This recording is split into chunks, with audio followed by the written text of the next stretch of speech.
Qeveria vendos të kompensojë me 50 lekë për litër karburantin kompanitë e transportit publik, subvencioni llogaritet që nga muaji mars kur nis rritja e naftës. Nënshkruhet marrëveshja me bankat e nivelit të dytë, 250 milion euro kredi me interesa të ulta për zhvillimin e bizneseve të vogla dhe të mesme.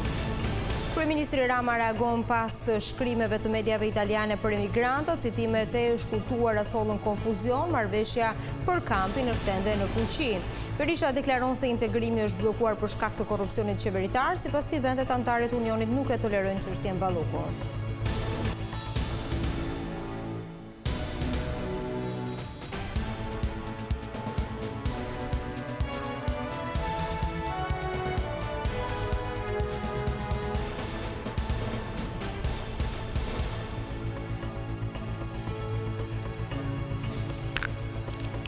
Përshëndetje zonja dhe zotrin, do t'jemi së bashku në edicionin informativ të orës 15 në ekranin e televizionit kombëtar Vision Plus. Kompanitë e transportit publik do të kompensohen me 50 lekë për litër karburanti, subvencioni do të llogaritet që nga muaji mars kur nisit e kriza e çmimeve të naftës. Shoqatat e transportit arritën marrëveshjen me qeverinë pas kërcënimit për kufizimin e autobusëve. Qeveria do të kompensojë transportin publik me 50 lekë për litër karburant.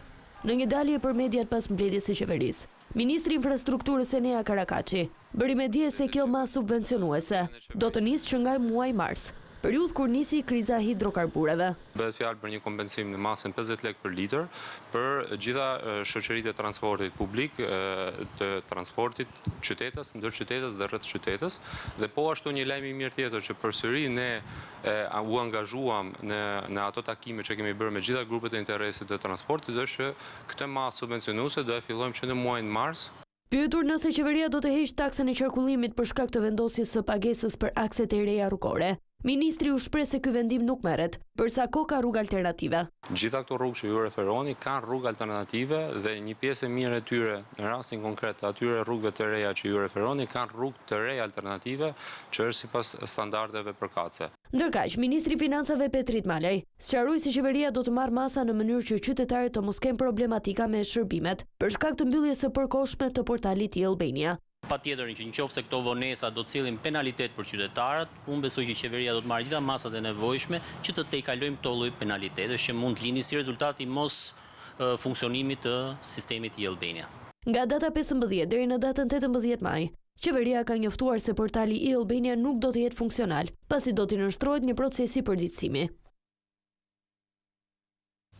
250 milion euro do të jepen kredi me interesa të ulta për ndërmarrjet e vogla dhe ato të mesme. Kryeministri Rama vuri në duke se projekti mbështet bizneset që duan të zhvillohen përmes investimeve në teknologji.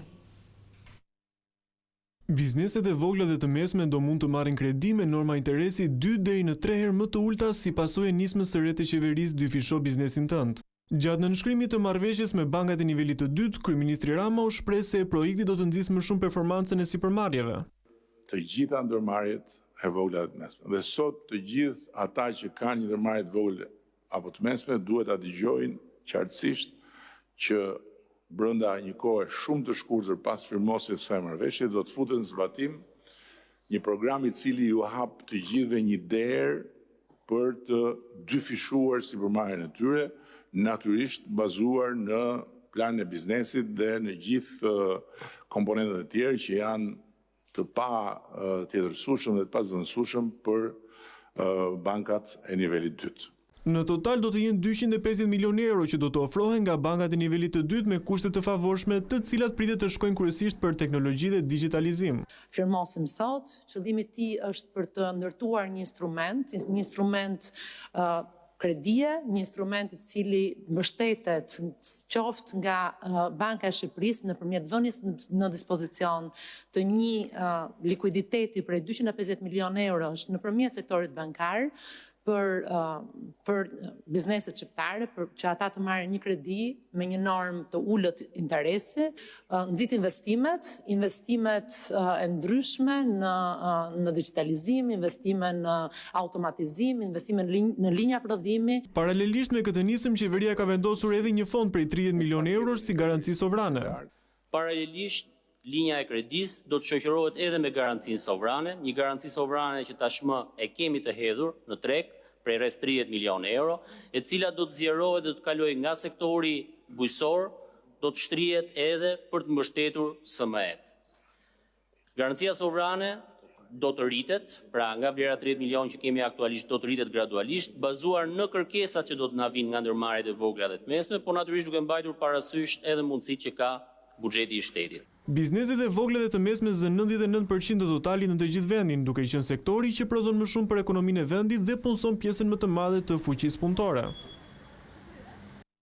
Marrëveshja me Italinë për emigrantët do të jetë në fuqi për aq kohë sa do të dëshirojë vendi fqinj. Deklarata është bërë nga kryeministri Rama, i cili sqaroi se citimet e shkurtuara nga mediat e huaja për këtë çështje ishin çorientuese dhe u përdorën sipas dëshirës. Kryeministri Edi Rama deklaroi se marrëveshja me Italinë për emigrantët do të vijojë për sa kohë që fqinjet përtej Adriatikut do ta kërkojnë. Një ditë pas reagimit në platformën X për mediat italiane, ku shpreh se deklaratat e ministrit të jashtëm Ferit Hoxha janë nxjerrë jashtë kontekstit. Këtë të mërkur, Rama theksoi se citimet e shkurtuara sollën konfuzion. Tani që ti me bujari publikove transkriptin e plot, është krejtësisht e qartë se citimi i shkurtuar ishte mjaftueshëm çorientues që kushdo me një interes ideologjik të caktuar ta përdorte sipas dëshirës së vet. Në fund të fundit thelbi mbetet i pandryshuar. Çfarë Italia kërkon nga Shqipëria, Italia e merr nga Shqipëria. Debati nisi pas një interviste të ministrit të jashtëm Ferit Hoxha për Eurosativ, ku ai citohej të kishte thënë se marrëveshja me Italinë nuk do të zgjatej përtej mandatit 5 vjeçar, sepse deri atëherë Shqipëria do të ishte vend antar i Bashkimit Evropian. Kjo solli një valë reagimesh. Vetë ministri, më pas dhe kryeministri deklaruan se fjalët ishin nxjerrë jashtë kontekstit nga mediat italiane. Madje Rama nënvizoi se marrëveshja për kampin në Gjadër do të zgjas për sa kohë që e dëshiron Roma zyrtare. Ky postim i tij u shpërndat dhe nga kryeministria italiane Giorgia Meloni, e cila falenderoi homologun shqiptar. Ndërkohë, reagimi i kësaj të mërkure erdhi pasi Eurosativ publikoi fjalën e plotë të kryediplomatit shqiptar ku thuaj: Po ju them se pas 5 vitesh sapo Shqipëria të antarësohet, kjo nuk është më ekstraterritoriale. Është territori i Bashkimit Evropian. Së pari është për 5 vjet dhe nuk jam i sigurt nëse do të ketë një zgjatje. Së dyti, nuk do të ketë zgjatje sepse ne do të jemi antar të Bashkimit Evropian.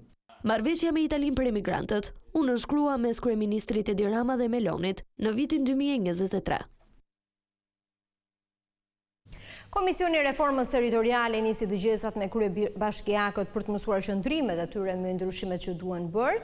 Në takimin e parë është folur për investimet dhe shërbimin ndaj qytetarëve. Reforma e vitit 2014 për kryebashkiakët aktual nuk i ka përkaqësuar shërbimet ndaj qytetarëve. Në komisionin e posaçëm të reformës territoriale, drejtuesit e bashkive të qarkut Elbasan bën me dije se gjatë viteve të fundit janë rritur investimet, si dhe digitalizimi ka sjellë lehtësi për shërbimet. Me ligjin e ri ka raste të bashkëpunimit, 7 njësitë e Elbasanit kanë krijuar shan e tyre për menaxhimin e mbetjeve urbane. Kështu që kjo reformë e 2014 ka një reformë e dur. Ka probleme për rritje për përmirësime ka sa dush. Por gjithçka ka funksionuar shumë mirë. Në Bashkinë e Peqinit është rrit ndjeshëm shërbimi, por janë të asaj zona që një problem, një defekt që kanë, janë direkt banorët e zonës që shkojnë dhe kryejnë shërbimin e dur. Kemi nevojë për fuqizim financiar, fuqizim mundësi pagese për punonësit, për të rritur stafin dhe cilësinë e atyre punëve që ne kërkojmë të bëjmë. Megjithatë, opozita nuk ndau të njëjtin mendim, duke i kërkuar kryebashkiakëve të japin alternativat e tyre për sektorët ku hasim vështirësi. Ne nuk ju kemi thirrur këtu për të bërë reklamën e bashkive, po për të bërë disa pyetje thjeshta si njerëz me provojë për të kuptuar se çfarë do të bëjmë me këtë reformë. Absolutisht ne nuk marrim përgjigje si i vlen ti komisioni. Ty një të binum për këtë punë. Më herët antarët e Komisionit të Posaçëm të Reformës Territoriale zhvilluan takime në terren me qytetarët, të cilët kërkuan rritje të shërbimeve.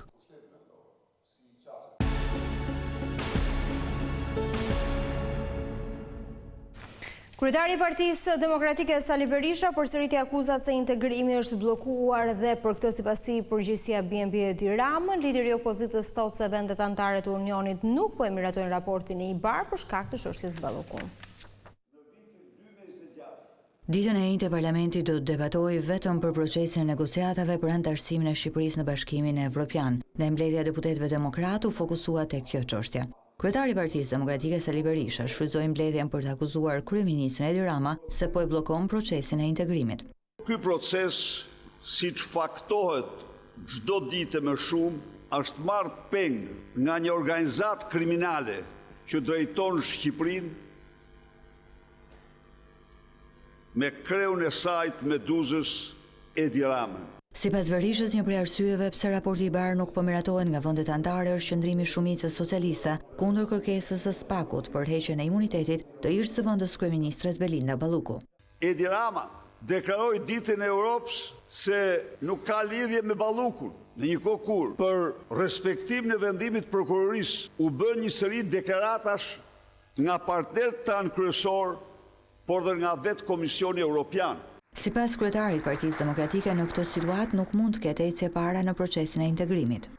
Vendet të cilat besojnë se procesi i integrimit në Bashkimin Evropian duhet bazohet në meritën, në performancën, në funksionimin e shtetit ligjor dhe ekonomisë tregut, nuk mund të pranojnë që një njeri i akuzuar për 36 vjet burg, 1.2 miliard euro me dosje Lubia, tani tjetë dhe me fuqishme.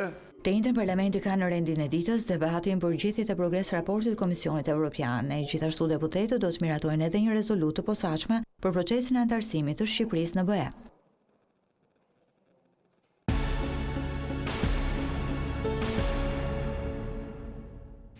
Inspektoriati i Mbrojtjes së Territorit dhe policia kanë konfiskuar për interes publik një pallat 12 katësh. Leja e ndërtimit ishte shkelur pasi në kontratë ajo parashikonte vetëm 9 katë, ndërkohë që në realitet ishin ngritur edhe 3 katë shtesë ose më shumë se 10% e totalit të sipërfaqes. Kjo ka bërë që sipas ligjit të gjithë objektit të konfiskohet nga shteti. Pallati ndodhet në njësinë administrative numër 4 në Tiranë dhe ai nuk ka përfunduar akoma plotësisht për shkak të problemeve financiare të ndërtuesve.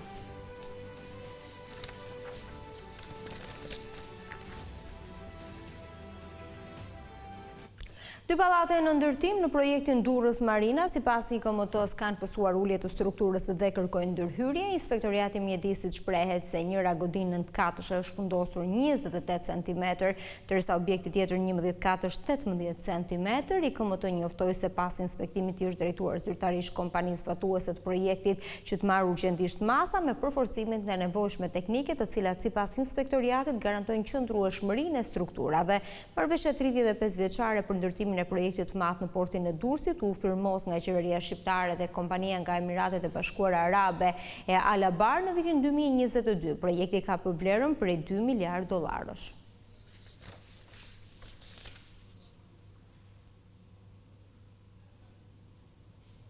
Prodhimi i qershive në Mallakastër këtë vit është shumë i ulët, fermerët thonë se shkak janë bërë kushtet e pafavorshme atmosferike. Ky sezon nuk ka ardhur i mbar për fermerët në Mallakastër, një ndër zonat më të njohura për kultivimin e qershisë. Ata ngren shqetësimin e rënjes së ndjeshme të prodhimit dhe tharjes së pemëve për të tretin vit radhazi. Prodhimi është shumë i dobët. Vjallë në faktori kohës i kapi një i ftohtë gjatë lullëzimit, edhe siç e shikoni gjendja është shumë e dobët. Ne nga vitet e tjera kemi qenë shumë mirë. Kjo ndodh në sistemi klimës, si duket temperaturat e larta, në ata cilat e vjerë me kalbon shumë probleme, dhe qershia është një bimë dhe që dojnë që lagështirën, edhe vendin e ftohtë. Në pure vapë, në që kanë nëshua klima që ben vapë shumë, nuk bet qershia të neve tani. Tani të neve më bet pajamja, udhiri, udhiri ka veshmirë, përgjësi, si vetë, udhiri ka bërë plot. Qershit? Po tjera, ata se vem që më 10 veçare to, të bërë një kutal qeshia për të thajnë. Dhe nga do veti nuk kam ne, ikim vetë. Banorët pohojnë gjithashtu se kostot e papërballueshme të mirëmbajtjes kanë rënduar situatën. Jo, ai prep, nuk dua me. Pse? As i vjerim dot, as i shesim dot. Sa kishit? Unë kisha 130 rajnë. Tani? Tash s'kam asnjë. Ja, po pat aty në atë rrugës ishin një 3-4 aty në rrugë, ato që kanë ngelu shumë. Ata që janë marrë të kjo mbaj shpresat që kanë hedhur punë e pleja, do 2 herë ta punësh qeshim. Në rrasë do thash qeshi. Ja të marrë të qesh. Përballë kësaj situate, një pjesë e madhe e banorëve kanë nisur të heqin dorë nga kultivimi i qershisë, duke i prerë pemët për t'i zëvendësuar me kultura rezistente si ulliri. Akseleratori i tret linear është vënë në funksion të plot në spitalin onkologjik ku është trajtuar me sukses edhe pacienti i parë. Pajisja repritet të risëndjeshëm kapacitetet e njësisë së radioterapisë dhe të përmirësojë cilësinë e trajtimit për pacientët onkologjik. Aktualisht në njësinë e radioterapisë trajtohen rreth 140 pacientë në ditë me 2 akseleratorë ekzistues, ndërsa me pajisjen e tretë kapaciteti rritet me rreth 200 pacientë në ditë.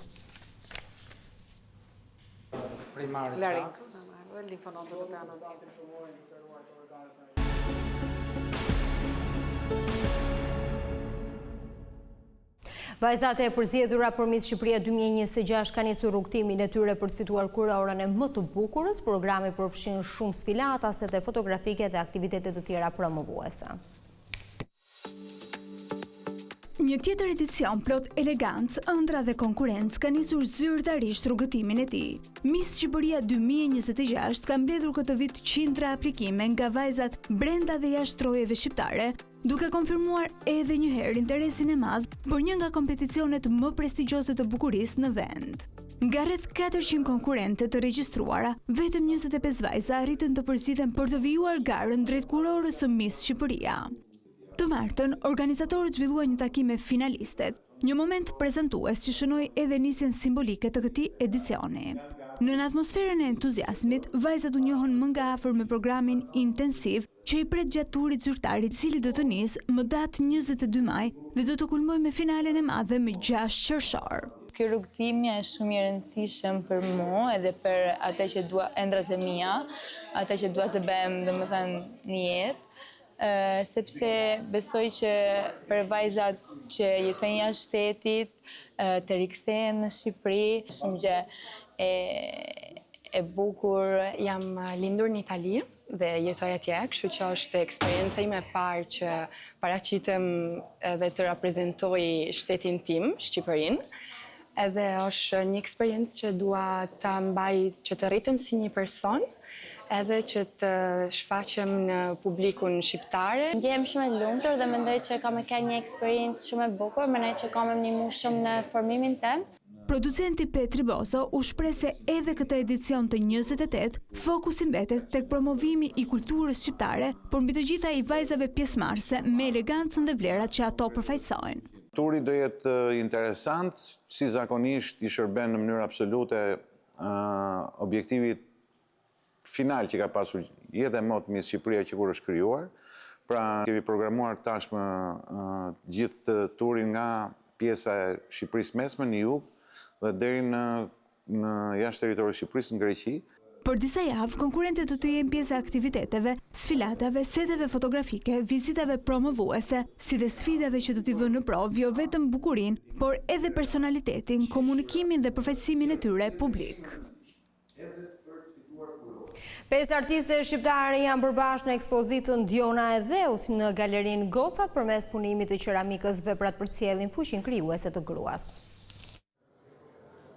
Ekspozita Diona e Dheut, çeli dyert këtë të martë në Galerinë e Artit Bashkohor Tiranë, Gocat, galeri, pjesë e Fondacionit Mane, duke sjellë për herë të parë në këtë hapësirë një koncept artistik të rësisht të ndërtuar mbi mediumin e qeramikës.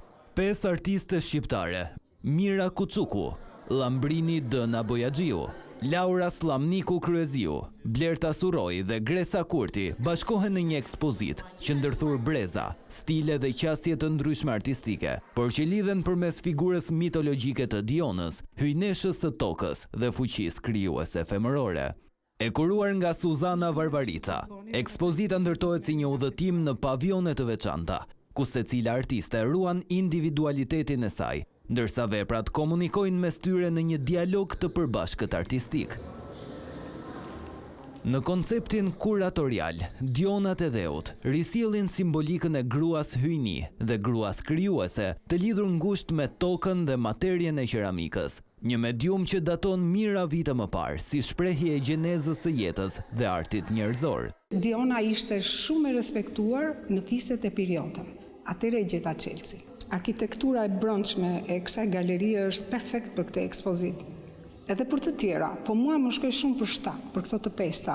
Kjo është hera e parë që Gocat prezanton një ekspozitë të këtij formati të fokusuar vetëm në skulpturën dhe instalacionin në qeramik, duke e kthyer hapësirën në një univers simbolesh, formash organike dhe narrativash mitologjike. Për herë të parë, në fakt, në galerinë Gocat vjen një ekspozitë qeramike dhe ende për herë të parë janë 5 artiste gra me kuratoren po ashtu grua, të cilat sjellin një emocion ndryshe, sjellin materie, sjellin qeramik në teknika të ndryshme. Ne në galerinë Gocat jemi të lumtur që kemi pikërisht këtë ekspozitë kaq interesante që mendoj se do të pëlqejë jashtëzakonisht shumë. Ekspozita Diona e Dheut do të mirëpres vizitorët deri më 28 qershor në Galerinë e Artit Bashkohor Tiranë, pjesë e Fondacionit Mane, duke i ofruar publikut mundësinë ta vizitoj falas këtë udhëtim artistik mes mitologjisë, qeramikës dhe krijimtarisë bashkohore shqiptare. Teatri Imigjeni në Shkodër ngjiti në sken komedin për fëmijë offline për një ditë. Shfaqja ishte mesazh për raportin e të vegjëlve me teknologjinë dhe rëndësinë e shkëputjes nga varësia prej saj. Komedia bashkohore offline për një ditë me protagonist fëmijët solli përmes humorit dhe situatave të përditshme një reflektim mbi marrëdhënien e tyre me teknologjinë dhe rëndësinë e komunikimit të drejtë për drejtë. Me regjin nga Dran Lexhaj dhe shkruar nga Gjovalin Kolaj, kjo shfaqje i dha të tjera ngjyra teatrit Migjeni.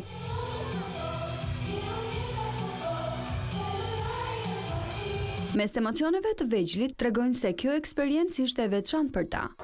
Emocione vetëm të bukura, nuk ka emocione qija, sepse është një gjë shumë e bukur që unë kam me bë këtë shfaqje me këta shok që kam.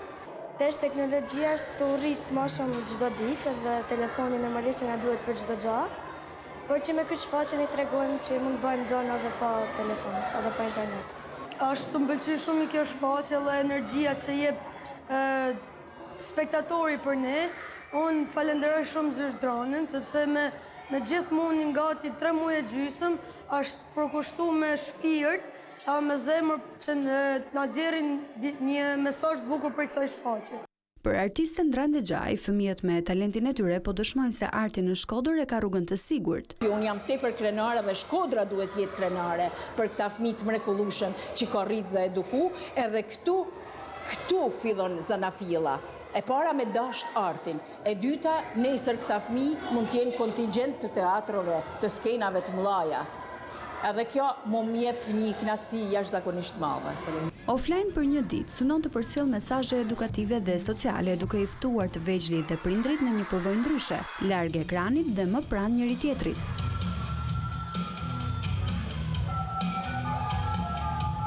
Zonja dhe zotrin, kjo ishte gjithçka përgatitur për këtë edicion informativ. Unë ju falenderoj për vëmendjen, mirupafshim.